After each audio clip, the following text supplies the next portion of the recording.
Welcome back to the 52 Weeks to Wealth. My name is Walter Murillo. We've been on this journey through these wealth principles for 38 weeks now. This is wealth principle 38. And the reason we do these wealth principles is so we can increase our income and increase our time that we're able to do the things that we want to do.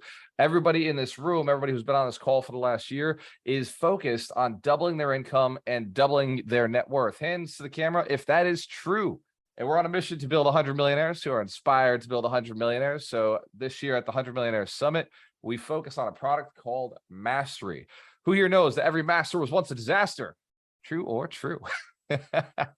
I love it.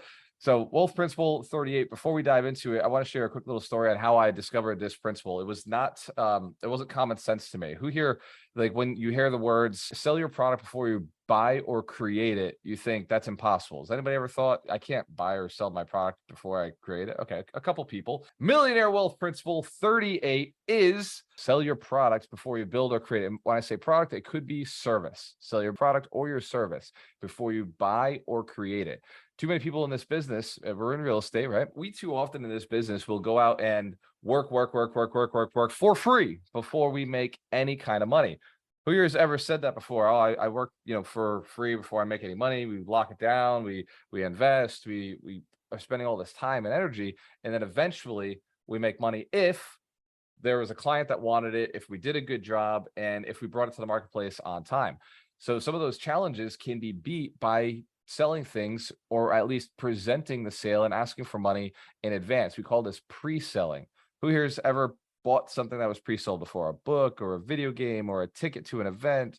Absolutely. So we've all been in experience of pre-selling, and it's also something that like a business does for a good reason. It saves them a lot of challenges. There's a lot of benefits to it. Who wants to know how this ties into our business? Would that be interested? One, wholesaling is a perfect example of I don't own the thing, right? I haven't bought it. I haven't paid for it. I haven't created it. Somebody else created the product. I'm literally just testing the market to see if this would sell. Another example would be agent buyer contracts. Where my real estate agents at? Hands can if you're a licensed agent and you've heard of these buyer contracts. Well, these buyer contracts mean you're getting paid up front prior to the close, or you're at least getting hooked up with an increased commission on the back end of the close. Another example would be offering paid education. So those three examples are people like that make money upfront prior to ever going through and deciding, okay, am I going to build this? In fact, the 100 Millionaire Summit is a perfect example of something that we pre-sold. If you think about it, there was no stage, there was no lights or sound when we put the landing page together a year ago. True or true? Hence, if that's like, you realize like there was nothing there, right? We had a whole year to plan, prepare, sell tickets. If nobody bought the tickets, we just say, hey, you know what, we're just going to push this to another year. Or we could decrease the size of the venue. We could decrease the amount of specialty that we brought to it. So there's a lot of different things that you are able to do as a entrepreneur that help you when you're pre-selling. The first time I learned this was actually from T. Harv Eker. I was at the Secrets of the Millionaire Mind, and then I bought a program called Quantum Leap. And then I got to this event called Train the Trainer. Brian Huffman was actually a trainer already, right? Brian, you were there. We learned the same process. And the guy on stage was like, yeah, this is how we sell events. I was blown away. He's like, I don't actually know what's going to be at the event. The way I build my event is I'm in a room and I'll be on stage and I'll be there with the whole room. Every single one of us was in the room watching somebody on stage who was presenting an idea, a concept, some sort of tremendous value. And then another value was the people in the room. There's so many people in the room. Now on stage, you probably noticed me asking the question, what are your biggest challenges? Who noticed that? I asked, what challenges are facing you? At one point, I had a whiteboard and I had somebody writing on the whiteboard, what are you facing? What are your challenges? And I also asked, what are your desires? What are you looking for? And the reason we do that is so that I can create a great product. Now, yes, I already had Mastery designed. I already had it in my head, like designed for everybody. But during the Q&A session, I was ready to go and change the product. Does that make sense? I was ready to add more to it if I had to. I was ready and willing to go and make more adjustments. So we're at this event and the speaker comes out on stage and he's sharing with us how to be a great speaker, how to train people, how to educate people faster. And he says, what I need from you is to play with me here. And he started asking questions. So saying like, what stops you right now from being successful? And we all shouted out, we don't have any money. Yeah, right. We don't have any deals. We don't have any experience. Or we've never spoken before. We've never promoted an event before. We didn't know how to do anything, right? So he's listing all those things. And then after he says, what are your goals? Why would you want to speak? What are reasons to speak? And so we started getting our inspiration. And I was thinking, well, I could help more people. Maybe I could bring more clients to my business as a real estate agent. If I go out and I market like this whole, here's how you buy real estate, maybe I get more clients into my business. And I also thought, who knows what it could turn into? Maybe I'm going to be raising capital from stage. I mean, there's so many values from learning how to speak, true or true. Hence the camp, if you could speak to 10 people instead of one person, it's a lot better. I was very excited to learn. I'm telling him all this. All the other people are telling him these things. And wouldn't you know, on day 2, he comes out with exactly a program that solves those problems. Now, he said it to us on stage, and he said this assistants he had at the back of the room. He said, okay, guys, can you record this and take notes of everything I say so that he could actually be held to committing to it, because he hadn't actually built the product. He was building it right there on stage with us. And then he said, what if I did this? And what if I did this? What if I did it in this time frame? What if it was presented this way? And by the end of it, I was realizing, and he told us, he said, I'm going to go through this process and basically write down everything that you told me that you wanted. And then he asked, what do you want to pay for? What would it be worth to you? How much would it make sense? And we gave him a number. And then he said, well, here's the price. This is exactly what you said it could be worth, and I'm going to offer it to you that who's still interested. So I'm going to give you today the 3 reasons to pre-sell your product, like why you should pre-sell your product. And this comes from every industry, like you name it. The only exceptions I'll give you are if it's a super competitive market and there's already a ton of competition in there. And like maybe in that case, it wouldn't make sense to pre-sell. In that case, you already have a proven concept. So number 1 reason is to align with your clients' values. Number 1 reason we pre-sell is to make sure that what we're offering is actually in line with the people that we're working with. It also gives us feedback. When I say in line, I'm saying like we can put it out there, a product, and find out, is this actually something they want? If they're not clicking the buy button, there's a good chance it's not something they're interested in. If you're putting it out there and your clients aren't buying, then we've gauged interest. When we did the business plan on day 3, who knows that some people in the room were not able to fill that final check bar out. They was like, I don't know. I've never tested the product on somebody. There was a lot of people who were like, well, I actually don't know this data. That's homework, right? Go out and test with your clients. Would you buy a product like this? Before building it, buying it, or creating it, find out from your clients if this makes sense and get that alignment, because it's going to help you improve your product as you're going along the way. So that brings me to number 2, the second reason. You can improve your product's effectiveness. Just by pre-selling and testing it, you can identify whether the person actually wants it to look this way or feel this way or operate this way, or if some changes need to be made.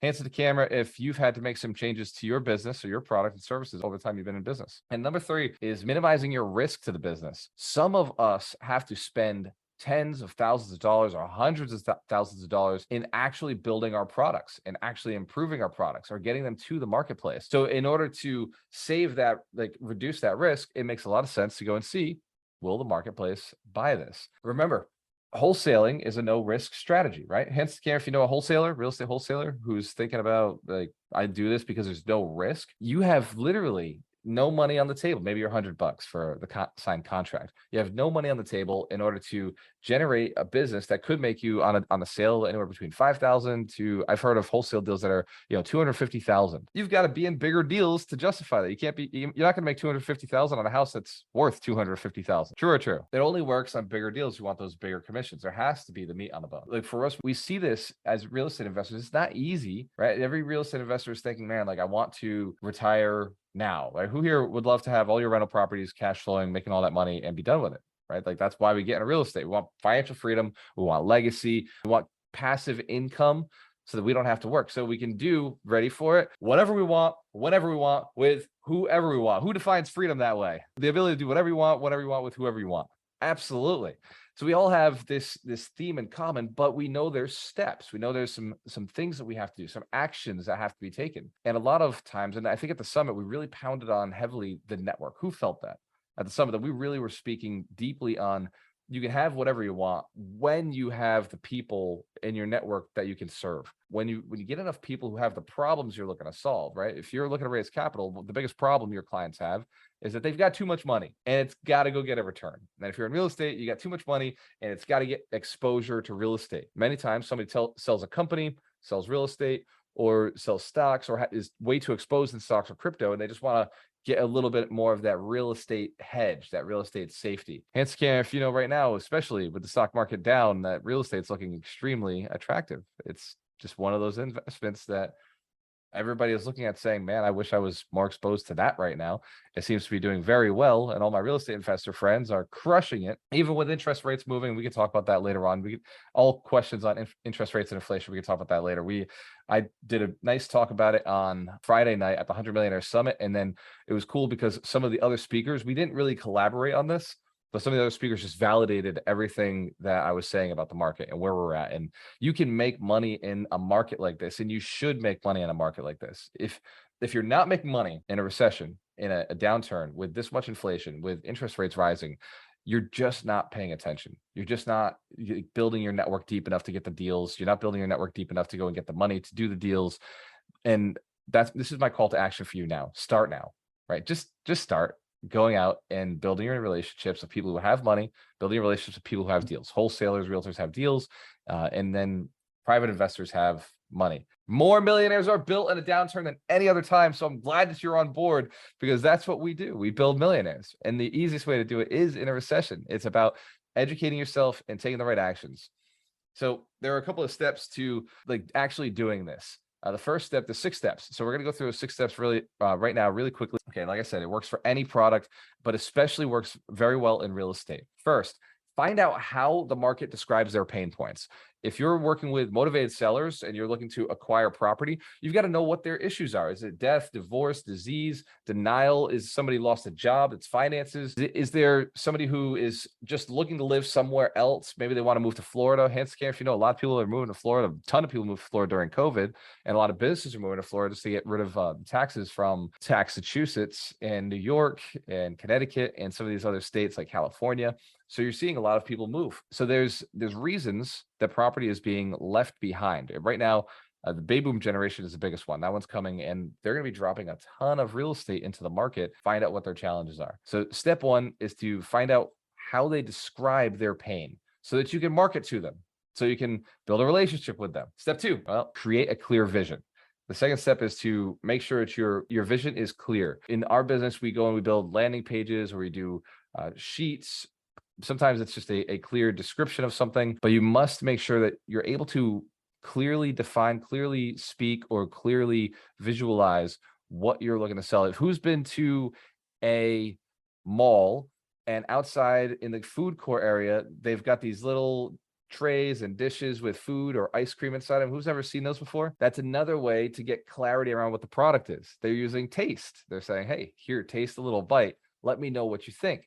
Now, I don't know about you, but every single time, or at least 80% of the time I taste teriyaki chicken outside of one of those places, I either go and buy teriyaki chicken from that venue or the one on the side of it, right? It works. It's clear evidence that giving away a little example of something, or giving a clear vision of something, or in this case, a clear taste of what you're getting, is going to inspire a person to make a move in a way that they might not have originally decided to go towards. Number 3, determine the support level needed. So you're going to, depend upon how many you sell. By the way, we sold a product this week at the 100 Millionaire Summit. So depending on how many you sell, you were going to have a different staff level. So at the 100 Millionaire Summit, we weren't sure how many people were going to jump into Alchemist Mastery. So we were really concerned. We're like, okay, if 100 people come into this, we might be in trouble. 200 people come into this, we're going to have to really scale up everything that we've built and how we're operating. And we knew somewhere between that 30 to 50 mark was going to be absolutely easy peasy. We could do it with our current staff, and we were ready to scale up. Hence, if you know, you could do this in your business too. Pre-selling gives you some time. We made sure that the mastery program in many ways didn't start until January, but we also made sure the Jumpstart program started right away. That's a piece of the program we already had in existence. There's things that you already have that you can make as the front of your program or the front of your service. For example, real estate agent, you do a lot of coaching kind of up front with your clients. True or true? There's like, hey, this is how you evaluate a deal. This is how to, check out a property before you and I go to the property. Here's how you get your pre-approval. There's all these different steps. We used to do home buyer seminars, and we charge new home buyers to come in and learn the process. Hands to camera, that's a pretty good way to make money. Absolutely. And it's not the ticket sales that you make your money on. It's actually the vendors that are at the event that you make your money on. It's the lenders, it's the attorneys, it's the inspectors, it's the home insurance agents. All of these other people who want this same client's business have paid us, $2,000 to $5,000 just to be at a home buyer seminar.